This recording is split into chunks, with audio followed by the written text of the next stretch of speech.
Welcome to your Aligned as Fuck Life podcast, hosted by your girl, Shalvika. I am a life transformation coach, a wife, a cat mom, pure generator, Enneagram 3, Pisces sign, and helping you build an aligned as fuck life is my jam. Out in this world, we believe that there are no set rules for building a life, career, and business. That we are all unique and we should be able to embrace our uniqueness in everything we do while shedding all the rules or bullshit rules one at a time.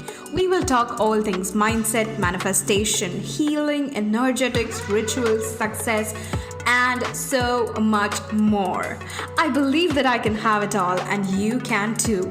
Ready for an episode that will take you one step closer to your aligned as fuck life? Let's get started. Hi everyone and welcome to episode 55 of your Aligned as Fuck Life with Shalvika. And today's episode I wanted to talk to you all about my tattoos because I think these have been such an important part of who I am, right? They have become an important part of who I am. And so actually I want to kind of start a little bit with my background, right? I started my business 4 years ago. I'm a life coach and I started my business 4 years ago in April 2020. And if you've been around, you know my story, and maybe you can skip a little bit ahead. But for those of you who are new here, I want to share a little bit of my journey so far. So I am an engineer by training, and when I graduated college, I was 21 years old and I had no fucking clue what I wanted to do with my life. I had friends who wanted to go live outside of India, and I had friends who wanted to move to the US and do their masters in some university there. I wanted friends who moved to Europe and did their MBA, whatever, right? Everyone had their paths ready in front of them, like mapped out in front of them. And I had no fucking clue. And there began my struggle for clarity.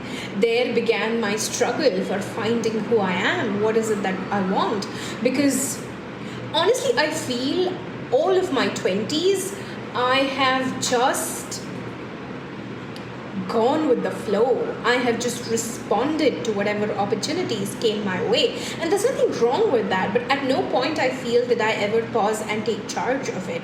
So in that fashion, when I graduated at 21, I already had a corporate job in my hand with this massive American manufacturing company, and everyone was like, oh, it's such a good company, it's so this, it's so that, and because I had no fucking clue which way I wanted to go, I was like, why not? Let's see what happens. You know, I can make some money, work for a couple of years. That was my plan, by the way. Work for a couple of years, figure out while I'm making money what I really want to do with my life, and then quit and do that for the rest of my life. I worked at that job for 8.5 years, by the way. It wasn't a couple of years.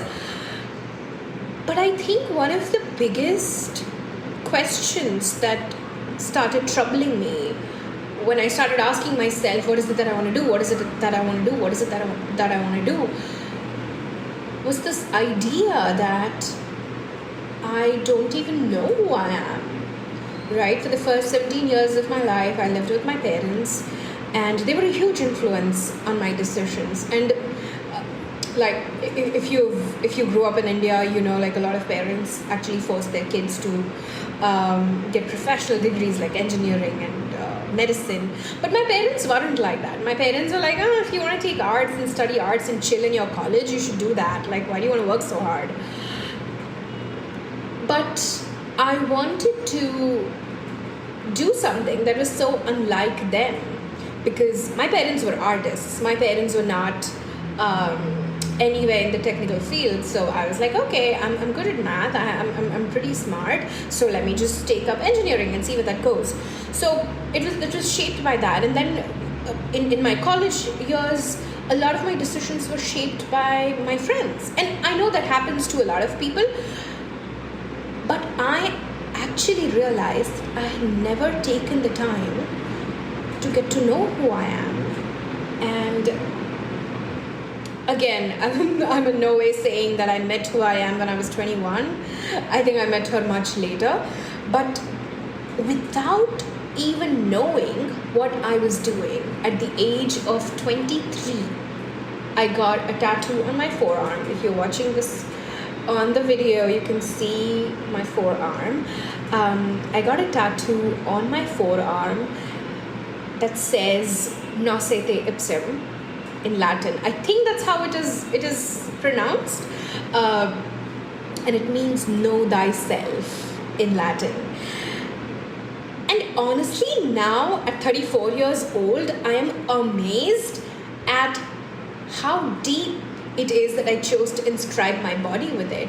And in some way, I wonder if that has kind of guided my journey to where I am as well, because I feel tattoos are a very, very important portal on your body. It's like it's something permanent that's on this vessel for your soul on this earth. And I wonder if that kind of triggered the journey that followed.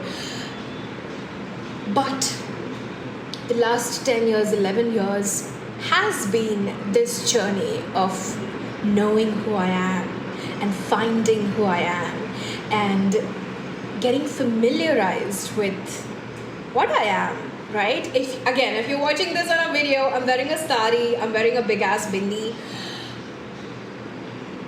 and it may not seem like a lot, but this has been a journey for me to get to this point where I am on video recording a podcast for my business, and I am dressed in the sari and this bindi and everything is a big, big embrace to my roots. It's a big embrace to where I come from. It's a big acknowledgement, acceptance, and just a tight fucking hug to what I am. I am an Indian woman, and it has not been it has not been the easiest of this relationship with my identity as an Indian woman. And I'm here now, like accepting that, and I feel that is so fucking powerful.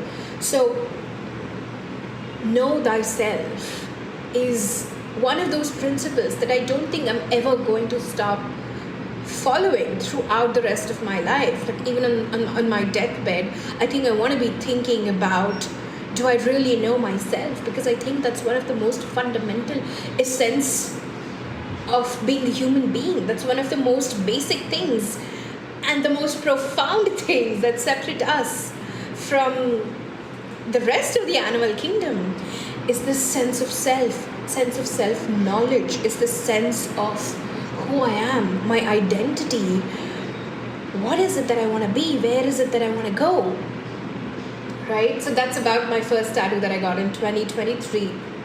No, 2013, when I was 23. Wow. My brain's like just jumbling up numbers.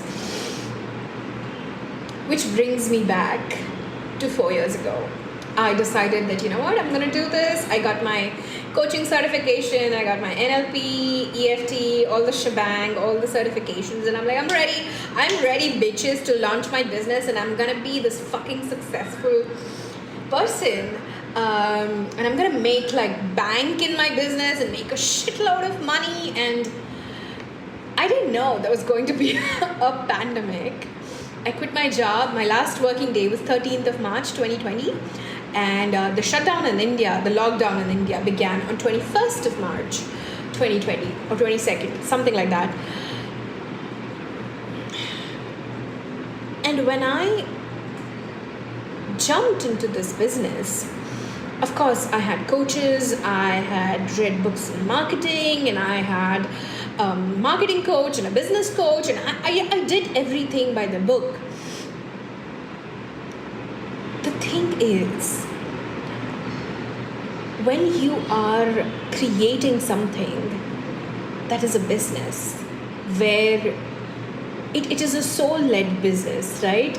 It is this humanizing business where you are the product, where you are helping people and creating something new. And I feel this applies to everything that's creative, right? Like every single business that is creative, this applies to. There is no amount of strategy that's going to guarantee you success. I think I'm trying to remember what book this was, but I cannot remember what book this was in. But what they were talking about is, how we keep talking about 10 things that Google did which put them on this path to insane success. 10 things that Apple did that put them on this path to insane success. There are thousands, if not tens of thousands, if not millions of companies that do the same things every day, right? But not all of them become as successful as Google or Apple, right? And what I'm trying to say is success in business, like success in life, takes a shitload of patience.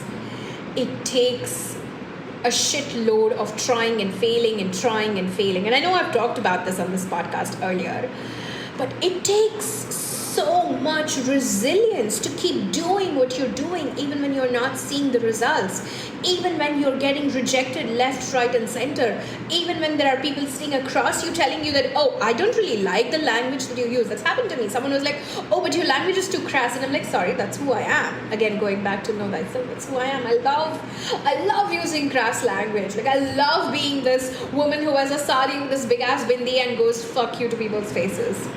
Not that I keep going fuck you to people's faces, but you get the gist, right? And a lot of the times when you follow strategy, when you follow these things that you're supposed to be doing, right? Like, I got a good job and I did all of this, I should be promoted, I should get this, I should get more money, I should get more clients, we start feeling the sense of entitlement towards the results that we are getting from our business, from our job, from our relationships. We become very transactional in the way we deal with people. We become very transactional in the way we deal with things and our jobs, right? So that's where my this tattoo comes into place. Again, those who are watching on the video, you can see my tattoo says sabr. Sabr means patience in Urdu. And these are, I have 2 pillars of faith. I had 2 pillars of faith tattooed on my body for my 34th birthday a little more than a month ago. One is sabr, and the second, if you can see here, is shukr. Shukr means gratitude. And I just feel that these 2 elements are so important. Forget success. They are so important for you to survive as a human being, right? Patience and gratitude. One of the practices, one of the rituals that I have that I keep falling off the wagon, but I keep getting on the wagon again for years now, is writing a gratitude list. Because when I look at my life, like, even though it felt, when I was going through it, it felt like I was just responding to opportunities and I'm not taking charge and I'm not as successful as my friends around me and I'm not making as much money as the people around me, whatever stories my brain was making up. There is so much to be grateful for. There were so many opportunities that were thrown my way. There were so many things that I got to do because I was there at the right place at the right time. Of course, I have the talent, but I feel being there at the right place at the right time is also important. If you want to dive into this, I would definitely recommend reading this book called Thinking Fast and Slow by Daniel Kahneman, where he talks about luck and timing. And anyway, I digress.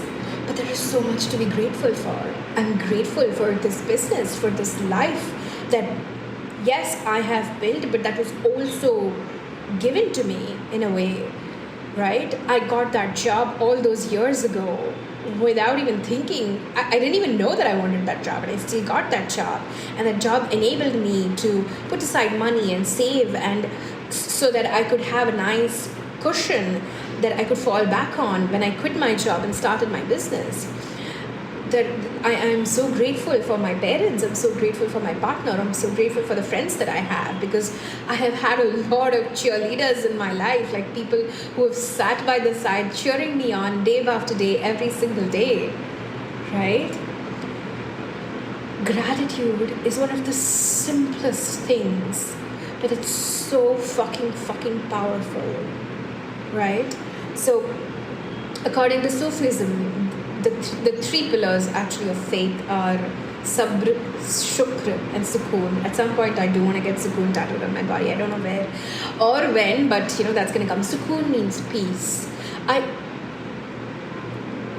think that's something where I'm still not completely there. That's probably why I haven't gotten that tattooed on my body. But I feel sabr and shukr are such beautiful, important elements of our lives. And if only we could bring them into practice, invite them more and more into who we are every single day, our life would change. So I'm going to leave you with a couple of suggestions of practices that I follow and that I can guarantee will really, really be fucking helpful to you. The first is every day, no matter in the morning or afternoon or in the night, it really doesn't matter. Like, don't fixate on, the how and the when and the what. Every day, push yourself to make a list of 10 things that you are grateful for right in that moment. And it's okay if things repeat, right? In my gratitude list, my husband, my cats keep repeating, like something to do with them keeps repeating. And that's fine, because it's something that gives me that much gratitude, right? So that's the first thing. Find yourself 5 minutes and make a list of 10 things that you're grateful for every single day. I want to challenge you to try this for at least a month, and then hit me up and tell me how it feels. Hit me up and tell me what comes up and what has come up for you over the last month, right? That is one. And second is, I want you to start sitting with yourself and asking yourself certain questions which enable you to get to know yourself, right? Some things like, what is it that I want from my life? What vision do I have for me? Like, say I'm 89 years old, what would I have done in my life?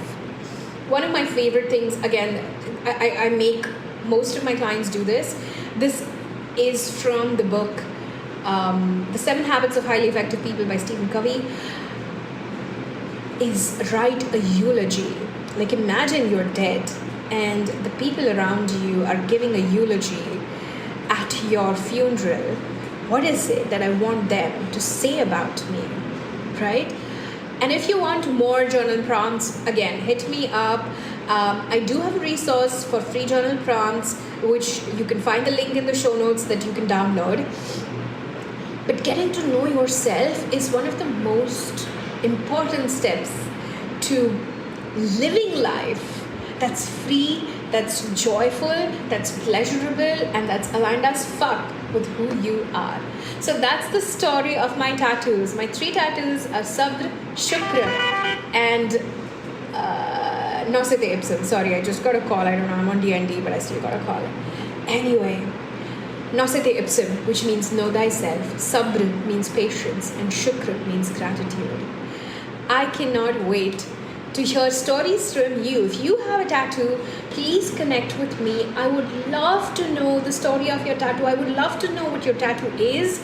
and how you got that idea or the inspiration behind it, you can find me on Instagram. I'm going to put the link in the show notes, and I cannot wait to see you next time. Awesome. Have a lovely day. Ciao. Mwah.